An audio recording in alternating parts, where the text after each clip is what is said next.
Hi friends, ఈరోజు video వచ్చేసి Sunday special Telangana special bagara rice with mutton curry. ముందుగా మటన్ని marinate చేసుకోవాలి. దానికి కావాల్సిన ఐటమ్స్ అన్ని వీడియోలో చెప్పినట్టు ట్రై చేయండి. ముందుగా ఫ్రెష్ మటన్ తీసుకొని దాన్ని బాగా వాష్ చేసి అందులో అల్లం పేస్ట్, కారం, ఇంకా పసుపు, ఉప్పు, గరం మసాలా పౌడర్ వేసి మారినేట్ చేయాలి. దానికి కావాల్సిన ఐటమ్స్ అన్నీ కట్ చేసుకోవాలి. ఆనియన్స్, మిర్చి అండ్ పుదీనా, కొత్తిమీర.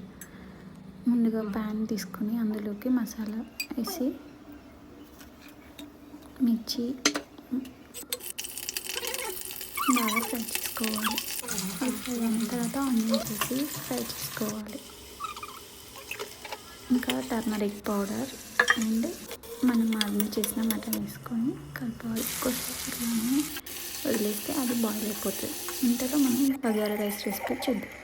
ముందుగా కుక్కర్ తీసుకొని అందులో ఆయిల్ ఇంకా గీ వేసుకొని మసాలా ఐటమ్స్ అన్నీ అందులో వేసుకొని అవి ఫ్రై అయ్యేంత వరకు వేసుకోవాలి. దాని తర్వాత పుదీనా, మిర్చి అండ్ ఆనియన్స్ వేసుకోవాలి. అల్లం వెల్లుల్లి పేస్ట్ అవి అన్నీ బాగా ఫ్రై అయిన తర్వాత మనం ముందుగానే నానబెట్టుకున్న రైస్, బాస్మతి నార్మల్ రైస్ ఏదైనా పెట్టుకోవచ్చు.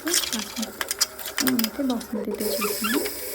అవి స్ట్రెయిన్ చేసుకొని మనం వేసుకున్న మసాలాలో బాస్మతి రైస్ ఇంకా పుదీనా వేసి ఒక 5 minutes కలపాలి.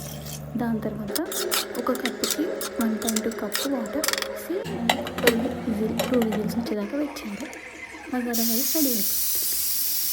అండ్ ఈ రెండు కాంబినేషన్కి రైతా ఎలా ప్రిపేర్ చేసుకోవాలో వీడియోలో చూడండి. ఆనియన్స్ ఇంకా మిర్చి, కొత్తిమీర వేసి వాటర్ వేసి పెరుగు మిక్స్ కావాలి. అది బాగా అండ్ సండే స్పెషల్ ఎంతో టేస్టీ అయిన bagara rice with mutton curry and raita and with salad ready అయిపోతుంది. Thank you for watching this video friends. Any doubts comment me. Bye, take care.